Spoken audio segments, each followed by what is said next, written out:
नमस्कार, मैं हूं आपके साथ नाविद माजिद और आप देख रहे हैं सी न्यूज़ भारत। वक्त हो चुका है अलीगढ़ न्यूज़ बुलेटिन का, जिसमें हम जानेंगे कि कहां गर्मी के चलते विद्युत ट्रांसफार्मर में लगी भीषण आग, कहां बुलडोजर ने अवैध कब्जे को मुक्त कराया। साथ ही जानेंगे कि कहां प्रशासन ने शहर के नामचीन बिल्डर के खिलाफ की बड़ी कार्रवाई। इन सभी खबरों पर चर्चा करेंगे विस्तार से।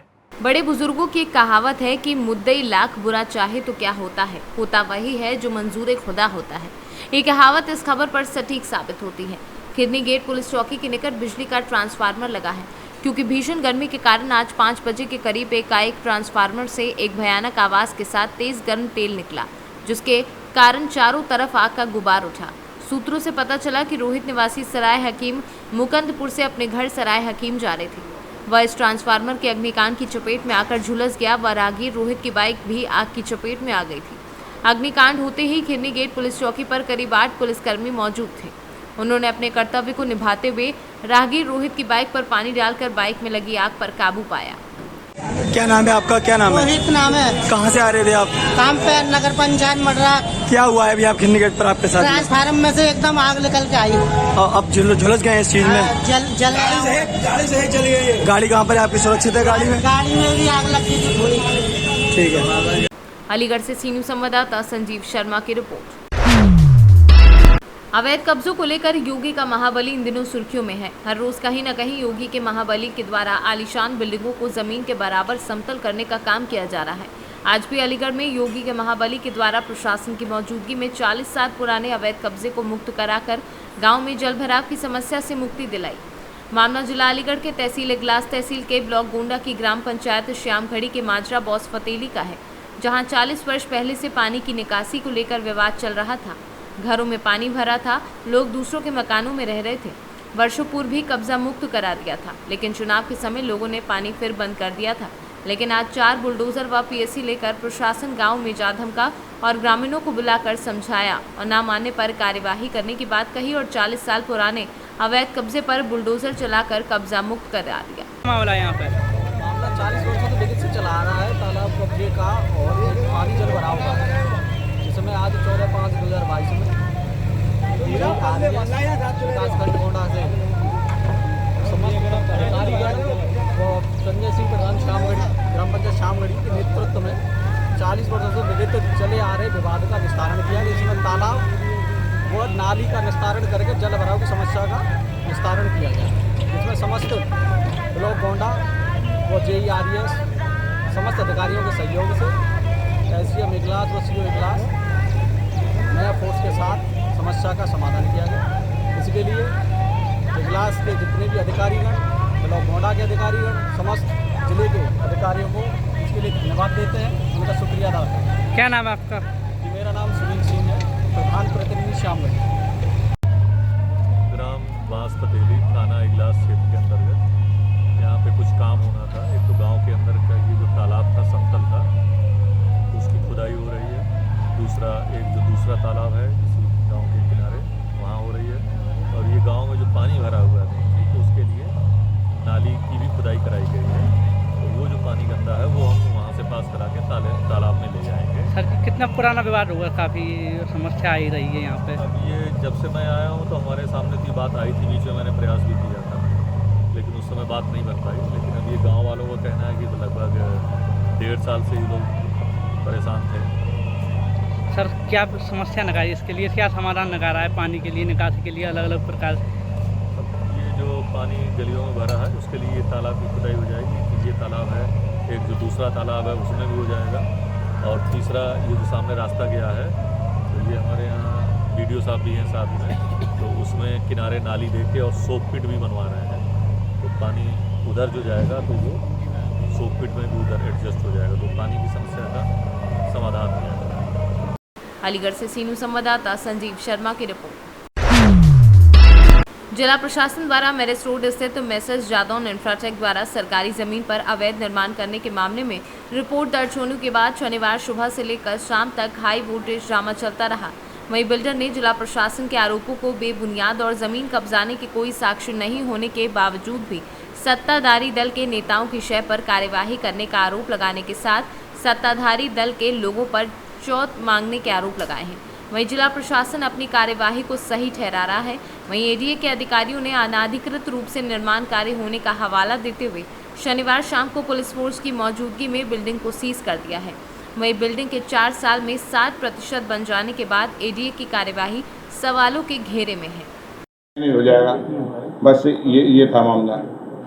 हाँ, जब हमने उनसे क्वेश्चन करे ना भाई किस तरह से जा सकती है और आप कैसे इसके मालिक बन सकते हैं, ये तो बताओ हमें, आप किस तरह बन गए इसके मालिक। भाई कोई ऑर्डर होगा आपके पास जिससे कि डीएम की नाम जमीन सीधी आ गई, किन अभिलेखों के द्वारा तो उन्होंने पूरे 10 साल का पूरा रिकॉर्डिंग गायब है वहाँ से। जो कह रहे थे मैनेज हो जाएगा, मैनेज का प्रपोजल आने वाली ये कौन वो कौन थे? मैनेज के तो वो इन्हीं लेखपालों में से थे लोग। किसी का नाम तो याद होगा, किसी का 8-10 लोग 8-10 लेखपाल थे यहाँ पे।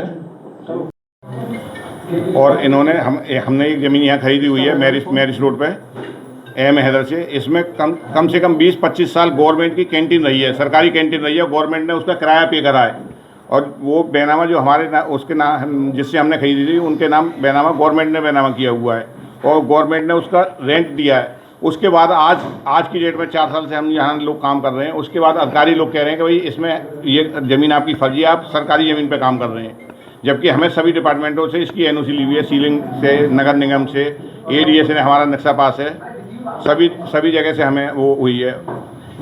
उसका तहसीलदार का कहना है कि आपने तहसील से एनओसी क्यों नहीं ली। ये तो डिपार्टमेंट मांगता है, एडीए ने कही भाई नगर निगम की लैंड है तो आप नगर निगम की एनओसी लेके आइए, तो हमने नगर निगम से एनओसी ली। शहर में नगर निगम लागू होती है, कहीं पे भी ग्राम पंचायत लागू नहीं होती। ग्राम पंचायत लागू होती तो तहसील में जाते। शहर की ज़मीन थी तो शहर के इस पे हाउस टैक्स लगा हुआ है कम से कम 100 साल से, जब से भी देश आज़ाद हुआ है उससे लेके सन 70 तक के हमारे सारे कागज हमारे पास मौजूद हैं। 10 साल का रिकॉर्ड इन अधिकारियों ने बीच में से गायब कर दिया है और डायरेक्ट जिलाधिकारी का नाम दिखा रहे हैं। हमारे बार बार कहने पे जिलाधिकारी कहाँ से इसमें मालिक बन गए ये आप बताओ, लेकिन कोई भी अधिकारी ये बताने को तैयारी नहीं है कि ये मालिक डीएम कहाँ से हो गए इसमें। अच्छा, तो क्या मानते हैं जो अभी आप कह रहे हैं कि ये डायरेक्ट सीधे हैरेसमेंट की राजनीति हो रही है और राजनीति के ही तहत ये हम पे प्रेशर बनाया जा रहा है। किस पार्टी के लोग हैं वो भाजपा के ही लोग हैं। आप भी तो भाजपा जुड़े? हम भी भाजपा से जुड़े हुए लोग हैं। क्या डिमांड की? लेकिन उन्होंने इस समय हमारे बहनोई इसमें पार्टनर थे, उनका बेटा पार्टनर है इसमें, वो उनको टिकट नहीं मिली है। तो और जो लोग हैं उनके विरोधी लोग हैं और इधर से जो पूरा एक प्रेशर क्रिएट करा जा रहा है, पॉलिटिकली प्रेशर क्रिएट करा जा रहा है कि किसी भी तरह नुकसान हो उनका। क्या ये विधायक जयवीर सिंह के लोग हैं? ये मैं नहीं कह सकता किसके लोग हैं, लेकिन हैं बीजेपी के लोग। तो ये जो महाराज जी की छवि को खराब करना चाह रहे हैं सिलसिले। बहनों के प्रतिद्वंदी के हो? मेरे बहनों के प्रतिद्वंदी भी हो सकते हैं, लेकिन श्री दलवीर सिंह जी हैं तो उनका बेटा मेरे साथ पार्टनर है विजय सिंह, उसका भी नाम उसमें है, उसके नाम भी रिपोर्ट दर्ज की गई है और केवल राजनीति पूर्वक एक काम किया जा रहा है। किस स्तर के नेता हैं वो लोग भाजपा में? भाजपा में अच्छे स्तर के नेता हैं वो। क्या मतलब चुने हुए विधायक हैं? चुने हुए विधायक भी हो सकते हैं उनके साथ में, ये मैं नहीं कह सकता, लेकिन जहाँ से जो रिपोर्ट आ रही है उनके अनुसार मतलब ये कुछ लोग कह रहे हैं महाराज जी के साथ भी रहने वाले लोग हैं उनमें, और सारा मतलब प्रकरण मतलब पूरा इस तरह से ब्यूरो रचना की जाए। योगी जी, महाराज जी, योगी जी। अरे आपसे कोई चौथ वगैरह भी मांगी गई है क्या? चौथ वगैरह ही कम से कम 6 महीने से डिमांड आ रही थी कि भाई इसमें हमें पार्टनर कर लो। अब ये तुम्हारी वो तुम्हारे बहनोई विधायक नहीं रहे हैं, आगे काम करना तुम्हें बहुत भारी रहेगा। तो क्या विपक्षी जो मतलब 2 जो विधायक बने उन्हीं में से कोई है क्या?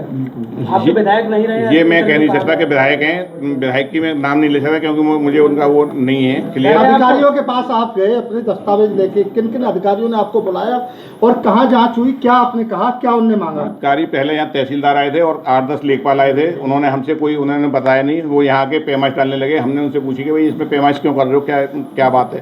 तो उन्होंने कही साहब इसमें सरकारी ज़मीन है। मैं कि सरकारी ज़मीन कैसे हो सकती है जब हमारे पास सारी एनओसी हैं? तो उन्होंने कहा आप यहाँ नहीं तहसील आइए और अपने कागज़ लेके आइए। तो मैं तहसीलदार में गजेंद्रपाल सिंह हैं यहाँ पे तहसीलदार, उनके पास गया, उनको सारे कागज़ दिखाए, लेकिन उन्होंने कागज़ लेके रख लिए। उसके बाद उन्होंने कोई मेरे से ये नहीं कही। फिर उसके बाद अगले दिन सिटी मजिस्ट्रेट आए, तो सिटी मजिस्ट्रेट ने कही कि भाई आप शाम को आके वहाँ पर मिलें। मैं शाम को वहाँ पे गया तो वो कहने लगे कि ये ज़मीन है आपकी नहीं है, ये ज़मीन सरकारी है। मैंने कहा आप बता दो कैसे हैं? तो वो सारी बातें बरवली कर रहे थे। तो मैंने कहा मैं बरवली कोई बात नहीं करूँगा, आपको कुछ कहना है तो आप मुझे पहले नोटिस दें, उसके बाद जो भी होगा मैं अपने आपको कागज़ दूंगा। कार्रवाई की गई लगातार सीक्वेंस में मतलब लगातार सीक्वेंस में कार्रवाई हो रही है। अभी अभी एडीए की पूरी टीम आई और वो इस पर सीलिंग की कार्रवाई करके गई है, जबकि उनके बिहाफ पे हमने पहले भी इसमें समन के लिए फाइल अपनी मूव कर चुके हैं और फाइल हमारी पड़ी हुई है। आज तक उस पर कोई कार्रवाई नहीं करी है। कंपाउंडिंग के लिए फाइल पड़ी हुई है एडीए में। एडीए की तरफ से 1920 में सॉरी 2019 में नोटिस आया था, तो उसका हमने जवाब दिया था। हमारी पूरी समन के लिए फाइल पड़ी हुई है वहाँ पे। नोटिस में ये था कुछ भी इसमें कोई शेयर कहीं पे भी 1% अगर कोई शेयर बैक है तो जो कार्रवाई हुई है आज तुम्हें आपके लिए कोई नोटिस दिया गया? नहीं कोई सीलिंग का नोटिस। जो नोटिस चस्पा किया गया वो 7/9/2020 का नोटिस है, वो जो आज चस्पा करा है उन्होंने 2020 का नोटिस चस्पा करा है। 20 का 22 में नोटिस जी। अब आप क्या मानते हैं आज जो आपके खिलाफ जो कार्रवाई हो रही है, पिछले 4 साल से आप इस बिल्डिंग को बना रहे हैं, यहाँ पे 5 मंजिल 6 मंजिल तक आपने बना ली, तो क्या मानते हैं कि 4 साल से इसकी जानकारी अलीगढ़ विकास प्राधिकरण के द्वारा जेई लगाया गया था, वो जेई यहाँ आया था, आता था नहीं आता नहीं, था? अगर अवैध थी तो क्या उसने कभी रुकवाया आपको? उसने कभी कोई नहीं रुकवाया। हमेशा आते रहे, यहाँ खड़े भी रहे, सारा देख के जाते रहे और कभी उसने कोई ये बात नहीं कही कि भाई इतना जितना भी हमारा इसमें है सब कंपाउंडिंग लिमिट में, इसमें हमने कोई इधर उधर कुछ बढ़ाया नहीं है। अलीगढ़ में आप गिने चुने बिल्डरों में आते हैं और आपने काफी बिल्डिंगें बनाई हैं, तो और भी कभी आप पर मतलब ये ऐसा आरोप राजनीतिक आरोप प्रत्यारोप है या जो मतलब कुछ लोग कर रहे हैं, तो ये कौन लोग कर रहे हैं? ये पूरा राजनीतिक आरोप वो लगाए जा रहे हैं और सारी राजनीतिक देश की भावना से ये काम करा जा रहा है। किस प्रकार से आगे आप लोग जाएंगे? कोर्ट है और जिस प्रकार से प्रशासन ने तहसील की सारी बातों को लेकर आप पर आरोप लगाया, तो उस आरोपों पर एडीए को सील करने की जरूरत पड़ गई। क्या एडीए के पास अभिलेख नहीं थे? ये सारे अधिकारी मिले हुए हैं और सारी ऊपर से सब प्री शरण में जाएंगे। बिल्कुल 100% कोर्ट की शरण में जाएंगे। आज कल छुट्टी है, मंडे को। जो रेपुटेशन आपकी बनी हुई है और जो बायर्स हैं उन लोगों के लिए क्या मैसेज देना चाहेंगे? वो बहुत परेशान है भाई। हमारे जो बायर्स हैं वो बहुत परेशान है, उनका सारा पैसा लगा हुआ है और आदमी ज़िंदगी में एक बार घर बनाता है अपनी पूरी लाइफ में, और ये इस तरह की कार्रवाई करके बिल्कुल उन्हें सड़क पर लाने की कोशिश की जा रही है। ये हमारे सत्ताधारी दल के लोग हैं, कौन लोग हैं? ये सत्ता के ही लोग हैं और उन्हीं के द्वारा ये कार्रवाई की जा रही है। और हम भी सत्ता से संबंधित हैं, लेकिन इस समय हमारी मतलब वो नहीं हो रही। जो सत्ता में शीर्ष पे लोग बैठे हुए हैं वो हमारे विरुद्ध कार्रवाई कर। उनको बस पैसे, उनको चौथ चाहिए, यहाँ से पैसा चाहिए जो हम नहीं दे रहे। कोर्ट जाने के अलावा हमारे पास अब कोई रास्ता नहीं दिखा। अधिकारी नहीं मांग रहे, नेता ही मांग रहे हैं चौथ। तो विकास प्राधिकरण की टीम के द्वारा एक बिल्डिंग को अभी सील किया गया, जादव बिल्डर की बिल्डिंग थी, उसको सील की कार्रवाई की गई है। पिछले 4 साल पहले उसका नक्शा पास हुआ। आपके विकास प्राधिकरण की टीम वहाँ लगातार जाती थी, विजिट करती थी, तब उनको नहीं दिखाई दिया। 6 मंजिल तक बिल्डिंग बन गई तो आज सील करने पहुँचे, क्या वजह है? देखिए, अलीगढ़ विकास प्राधिकरण के जितने भी मसले हम लोगों के डेवोथ जो सॉफ्टवेयर है शासन का, उसमें जितने भी पुराने बिल्डिंग पड़े हैं उनको सभी को एक एक करके लिया गया है और इससे पहले भी करीब 128 सील किया डेमोलिशन की कार्रवाई हुई है और लगातार हो भी रही हैं। आप लोग सब उसको कवर भी करते हैं, तो उसी के मद्देनज़र देखा गया कि ये भी एक कार्रवाई है जो 2020 से इसमें सीलिंग के आदेश थे पर इस पर अभी तक अनुपालन नहीं हुआ था, तो उसी के क्रम में ये सीलिंग आज यहाँ पे की गई। और ऐसे जाहिर सी बात है कि ऐसे और भी प्रकरण हैं, अभी भी होंगे। अगर आप शहर में देखेंगे जिनमें जब ऑर्डर हुए उस पर सीलिंग इत्यादि के उस पर कार्रवाई भी हुई और किन्हीं कारणों से उनको वापस लेके अभी तक वहाँ पे सील नहीं मिलते, तो ये सारे प्रकरण हैं संज्ञान में। और जहाँ तक इसका दूसरा विषय है कि इसमें पहले क्यों नहीं कार्रवाई हुई और अब क्यों कार्रवाई हो रही है, तो इसमें जो भी जिम्मेदार अधिकारी हैं या कर्मचारी हैं जिन्होंने इस समय कार्रवाई नहीं करी, तो उनसे प्रॉपर उनका जवाब लिया जाएगा और अगर जवाब उनका संतोषजनक नहीं होता तो कार्रवाई के लिए शासन को भी प्रेषित किया जाएगा। बिल्डर का आरोप है कि पहले जो आपत्ति दी गई थी आपके द्वारा, एडीए के द्वारा, उन आपत्तियों का उन्होंने उस समय जवाब दिया जिससे एडीए संतुष्ट था और आज बिना उनको कोई नोटिस तामील कराए बिना 2020 के नोटिस काटने के बाद आज उन नोटिस को चस्पा किया जा रहा है। इसका वीडियो भी है, उसके बाद सीलिंग हो रही है। क्या मानते हैं कि 2020 से जो है नहीं, सीलिंग की एक फ़ाइल जो होती है, सीलिंग कोई भी एक फ़ाइल, क्योंकि अथॉरिटी में कोई भी इस तरह का जो इसका एक प्रॉपर प्रोसीजर है, उसमें प्रोसीजर में पहले नोटिस दिया जाता है, नोटिस के बाद उनको सुना जाता है और सुनने के बाद अगर उनका जो पक्ष है वो सही नहीं मिलता, उसके बाद उसके आदेश होते हैं। आदेश का अनुपालन उसका फाइनल पार्ट है और सीलिंग जो प्रक्रिया है ये इंटरमीडिएट प्रक्रिया है। अगर ऐसा लगेगा कि इंटरमीडिएट प्रक्रिया ठीक में उसके बावजूद भी उनका पक्ष सुना जाएगा, अगर लगता है इसमें कोई भी ऐसा पार्ट है जो डेमोलिशन के लिए, तो डेमोलिशन फाइनल स्टेप होता है या फिर निस्तारण फाइनल स्टेप होता है। तो अभी फाइनल स्टेप नहीं है, इंटरमीडिएट प्रक्रिया होती है सीलिंग की। और सीलिंग एक जिसे हम कहते हैं कि ये लगातार अनायास प्रक्रिया चलती रहती है और इसमें कोई भी ऐसा चीज़ नहीं है जिसमें दोबारा सुनने का स्कोप ना हो। जिन बायर्स का पैसा लगा, जिन बायर्स की गाड़ी कमाई लगी है और 1 साल तक अलीगढ़ विकास प्राधिकरण अपनी नाक के नीचे बिल्डिंग बनवाता रहा, इसको अवैध आज मान रहा है, तो क्या मानेंगे कि आपके जो नीचे के अधीनस्थ थे वो कहीं न कहीं पूरे मामले में भ्रष्टाचार में संलिप्त थे? क्या वजह थी? ऐसी दसियों बिल्डिंग उसके आसपास आज भी बन रही हैं जिन पर कोई कार्रवाई नहीं हो रही। देखिए, लगातार कार्रवाई को अगर आप कहेंगे कि एक ही पे क्यों कार्रवाई हुई, कार्रवाई एक बार में किसी एक पर्टिकुलर घंटे में एक ही पे होती है, लगातार कार्रवाइयाँ हो रही हैं। आप लोगों ने उसको सपोर्ट भी किया है। तो कार्रवाई इसमें ये बताना कि 200 में से 100 पे क्यों हुई हैं और 110 पे क्यों हुई हैं, ये एक पक्ष है। जो डिले होगा उसके लिए कार्रवाई भी की जाएगी और लगातार और भी इस तरह कार्रवाई चलती रहेगी। सवाल और है कि आखिर अलीगढ़ विकास प्राधिकरण के किसी कर्मचारी के खिलाफ आज तक आपके जो भी आपका कार्यकाल रहा है उसमें क्यों कार्रवाई नहीं हुई? आखिर कोई न कोई बिल्डिंग बनाने वाले पे ही क्यों होती है कार्रवाई? जो होती है आपका अधिकारी नहीं, कार्रवाई जो होती है शासन से, जेई से ऊपर जितनी भी कार्रवाई सब शासन को संबोधित की जाती है। कार्रवाई के ऑलरेडी शासन में कुछ प्रकरण लंबित है। आज तक आपने संबोधन किया वहाँ शासन को? ये अलग प्रश्न है, इस पर मैं तुरंत दे नहीं सकता क्योंकि आज इस समय कोई डेटा मौजूद नहीं है। आपसे एक और प्रश्न है, मेरा प्रश्न ये है कि जैसे अवैध बिल्डिंग बनती है, आपने कहा कि इसको 2 साल पहले इस बिल्डिंग को सीलिंग करने की हुआ, तो कम से कम आपके द्वारा ऐसी बिल्डिंगों को मतलब जनहित में प्रकाशन करा के कि लोग इसमें अपना पैसा ना फंसाएं, ये अवैध है, तो ये भी तो कम से कम कौन जिम्मेदार है इसके लिए? जनसाधारण के लिए आपके द्वारा एक अपील करनी चाहिए थी। कोई भी बिल्डिंग जब कोई बनाना शुरू करता है तो कोई भी खरीदार है वो पहले उससे मांगता है कि आप लोगों ने इस पे स्वीकृति के जो विभिन्न NOCs होती हैं वो आपने प्राप्त कर ली, वो उससे लेता भी है। और जहाँ भी इस प्रकार से किसी का हनन हुआ है, ये कोई पहली बिल्डिंग कंस्ट्रक्शन नहीं है। रेरा इसका लगातार इसमें देखती है। आप लोग को भी पता है, नोएडा में भी तमाम अगर इस तरह के जो लगातार वो होते हैं, ये वो बताएंगे कि रेरा की NOC है कि नहीं उनके पास। तो अगर तो जो इसका ये वाला पार्ट है कि उनका कैसे हित जो है प्रभावित ना हो, हित प्रभावित करने के लिए शासन की तरफ से तमाम इसके ऑलरेडी सेफगार्ड्स हैं। इसमें रेरा है, ADA खुद भी है, तो ऐसा कोई भी, और कोर्ट भी है, तो ऐसा कोई भी चीज़ नहीं है कि किसी भी जिन लोगों ने खरीदा है उनका हित प्रभावित होगा। सर, एक्चुअली प्रॉब्लम कहाँ आती है, जैसे नगर निगम में एक आदेश होता है, उसके बाद फिर डेमोलिशन की डेट डिक्लेयर हो जाती है। इसी प्रकार से यहाँ पर लैंड को लेकर कुछ इश्यूज़ हैं, सडनली उसके बाद ADA सील करने चला जाता है, तो एक कॉन्ट्रडिक्शन हो जाता है डिपार्टमेंट्स के बीच में। उसी को लेकर क्वेश्चन पुट अप। जैसा मैंने कहा कि ये सडन नहीं हो सकता क्योंकि ऑलरेडी इसमें वो वाला जो पार्ट है जहाँ जिसमें सीलिंग की प्रक्रिया हुई, सुनने का में नोटिस दिया गया था, सुनने का टाइम दिया गया था, वो वाला पार्ट ऑलरेडी कवर हो चुका है। सीलिंग के बाद एक बार दोबारा समय मिलता है किसी भी याची को। अगर अब आप पूरा बोलने देंगे तो फिर मुझे लगता है, वरना कोई सुख हम खत्म कर सकते हैं। आपको थोड़ी जल्दी नहीं सवाल नहीं है, आप जवाब नहीं सुन रहे हैं। अगर कोई भी एप्लीकेंट उसको लगता है कि मेरे अगेंस्ट सीलिंग कार्रवाई गलत हुई है, तो ऑब्वियसली पहला उसका रेसिडुअल VC है और दूसरा उसके बाद वो अपना जो एक रिलीफ जो है वो कमिश्नर साहब जो चेयरमैन होते हैं अथॉरिटी के, वहाँ भी सीख कर सकता है।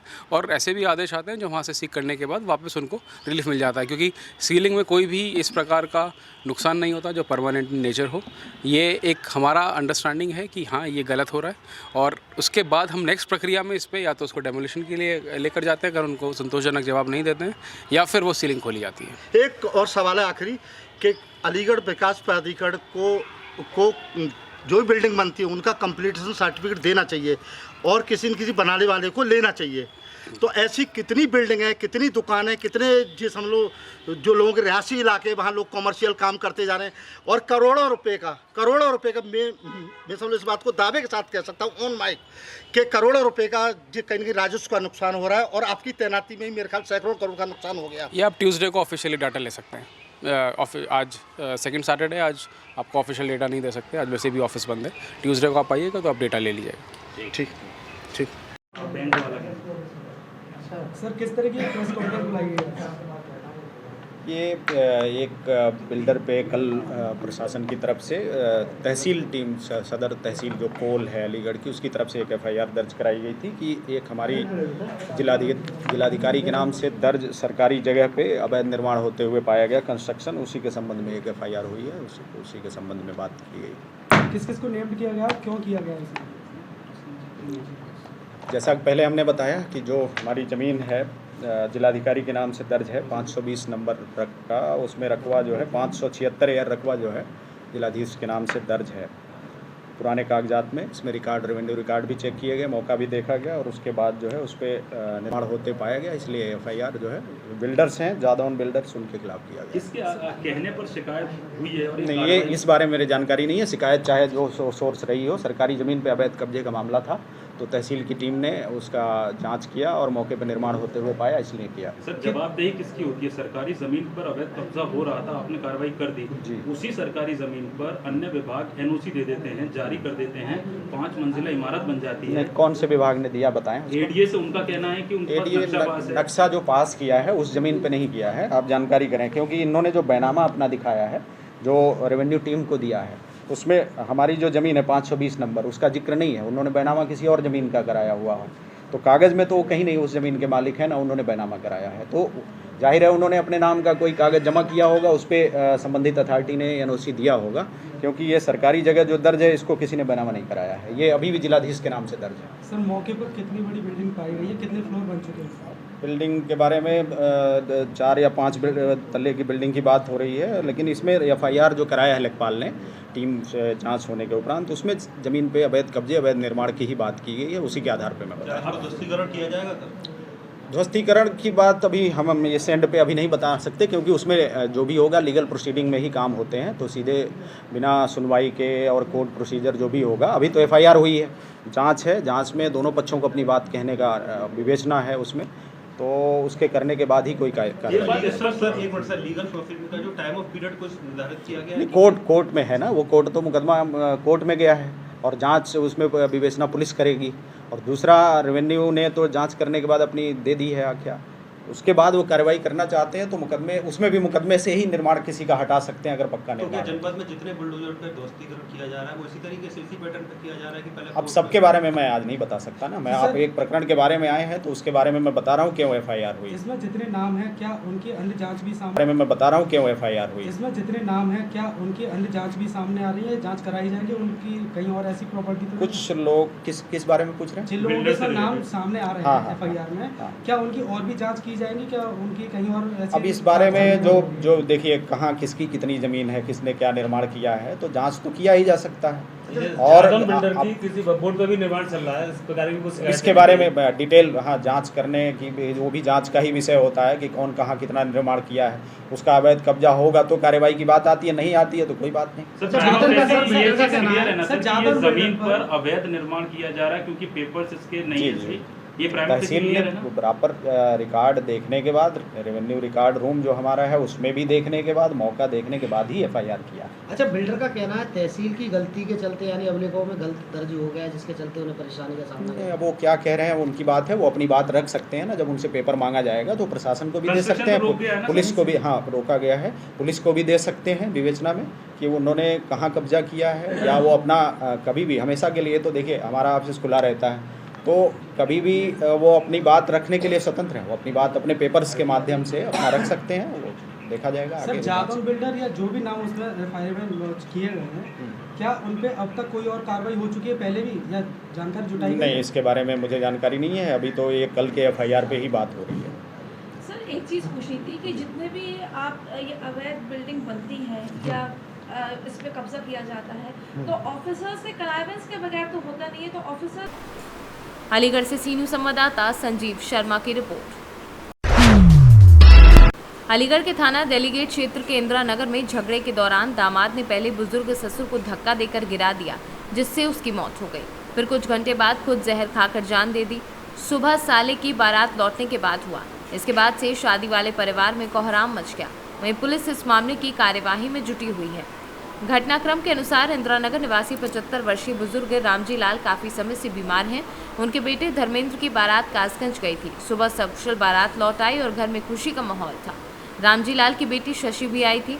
इस बीच दामाद शिव कुमार वहां आया और शशि से झगड़ा करने लगा, पत्नी से मारपीट करने लगा।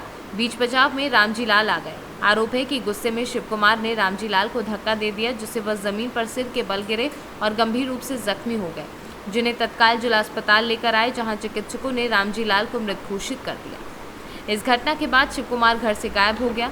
सूचना पर पहुंची पुलिस ने रामजी लाल के शव को पोस्टमार्टम के लिए भेज दिया। रामजी लाल के दूसरे बेटे गौरी शंकर ने अपने बहनोई शिव कुमार के खिलाफ तहरीर देकर गैर इरादतन हत्या का मुकदमा दर्ज कराया है। आज सुबह थाना दिल्ली गेट पुलिस को एक सूचना मिली थी कि इंदिरा नगर दिल्ली गेट में एक व्यक्ति की झगड़े के दौरान मृत्यु हो गई। मौके पे पुलिस पहुंची तो यह ज्ञात हुआ कि इंदिरा नगर के निवासी रामजी लाल पुत्र जरगत सिंह के पुत्र की का विवाह था, जिसमें 13 तारीख को बारात कासगंज में गई थी। उसी विवाह के उपलक्ष्य में उसकी पुत्री शशि, जिसका विवाह शिव कुमार निवासी थाना गोंडा से 7 वर्ष पूर्व हुआ था, सम्मिलित होने के लिए आई थी। आज सुबह शिव कुमार, जो कि शशि का पति था, अपने ससुराल आया, जहां पर शिव कुमार की शशि से लड़ाई झगड़ा हुआ। इसी दौरान बीच बचाव करने आए रामजी लाल, जिसकी उम्र 75 वर्ष थी, को उसने धक्का दिया, जिसकी वजह से वहाँ पे गिरने की वजह से उसकी मृत्यु हुई और उसके मारपीट की वजह से पत्नी घायल हुई। पुलिस ने जो घायल पत्नी को अस्पताल में तुरंत भिजवाया है और जो मृतक है उसका पोस्टमार्टम करने के लिए उसको आवश्यक कार्रवाई की जा रही है। इसमें जो पीड़ित पक्ष से तहरीर लेके इसमें मुकदमा पंजीकृत किया जा रहा है और विधिक कार्रवाई प्रचलित है। अलीगढ़ से सीनू संवाददाता संजीव शर्मा की रिपोर्ट। अलीगढ़ में हर रोज चोरों के मनोबल बढ़ते जा रहे हैं। यही कारण है कि बीते दिन कस्बे में हुई लगातार चोरियों का खुलासा अभी नहीं हुआ है, लेकिन एक बार फिर चोरों के द्वारा अपनी मौजूदगी का एहसास पुलिस को करा दिया है। यही कारण है कि चोरों के द्वारा बंद मकान में मुख्य गेट के कुंडे को तोड़कर घर में रखे सामान पर हाथ साफ कर दिया। मकान मालिक के ना होने की वजह से सामान व कीमत का सही अंदाजा नहीं लग पाया है। जो एक किराएदार रहते हैं करण सिंह, जिसका जो शादी में गए हुए थे, और उनके घर में चोरी हो गई है और वो जो है इस टाइम यहाँ पर नहीं है और वो आकर इसकी घटना स्थल पर आकर ही बताएंगे कि क्या क्या सामान गया है। पुलिस को सूचना दे दी गई है एवं अन्य सभी को भी समाज को सामान फैला पड़ा है और सब लोग यहाँ पर आ चुके हैं। जैसे किस तरीके से चोरी वगैरह हुई, मतलब बाहर से ताला तोड़ करके अंदर घुसे हैं। ये पता नहीं कैसे तोड़ा गया, रात की काल में तोड़ा गया। घटना बढ़ गई। सुबह मेरे पास यहाँ से फ़ोन जाता है, मेरे यहाँ किराए पर दुकान है, मेरे पड़ोस का ताला टूटा हुआ है। जो मेरे पड़ोस में जो किराए पर रहते थे करण जी, वो किसी शादी समारोह में बाहर चले गए थे। जब यहाँ आके देखा तो पुलिस को इसकी सूचना दे दी गई थी। पुलिस मौके पर आई, उसको अंदर देखा तो पूरा सामान पड़ा हुआ था, जिसमें कुछ बहुत महंगी वस्तुएं चोरी होने की आशंका है। वो क्या हुआ है वो करण जी आकर बताएंगे। इस मौके पर पुलिस आई, पुलिस ने अपना जो कार्य था पत्रकार भी आए थे। काफ़ी जो आसपास के लोग थे उन्होंने इस बात की जानकारी दी कि यहाँ चोरी है। साथ में साथ धक्के का पूरा सामान से और आपका बक्से, अनाज की कोटरी सारी बिक्री पड़ी थी, सारे फैले हुए पड़े थे, जिससे आशंका है कि कुछ उन्होंने वैसी चीज़ें ज़्यादा चुरा ली। क्या लगता है कहाँ से अंदर घुसे थे, प्रवेश कहाँ से किया था? मुख्य द्वार पर एक गेट ताला लगा हुआ था, जिसकी कुंडी यहाँ से तोड़ दी और ताला भी नीचे तोड़ दिया गया और उसके बाद उन्होंने अंदर लगी हुए बल्बों को गायब कर दिया है, जिसमें एक साथ उन्होंने बड़ी शालीनता से इस घटना को अंजाम दिया है। तो पुलिस वगैरह भी आ गई है मौके पर? सुबह मौके पर पुलिस आई थी, पुलिस ने अपनी छानबीन की और आगे कार्रवाई करने का आपको बता के गए कि हम आगे कार्रवाई करेंगे। मेन चीज़ जो मालिक हैं उनके द्वारा बताया जाएगा क्या क्या चीज़ें चली गई हैं, तो पुलिस उनके लिए बोल रही है। क्या नाम है आपका? अभिनंदन सिंह। अलीगढ़ से सीनू संवाददाता संजीव शर्मा की रिपोर्ट। फिलहाल के लिए अलीगढ़ न्यूज़ बुलेटिन में इतना ही। देश और दुनिया की तमाम खबरों के लिए देखते रहिए सी न्यूज़ भारत।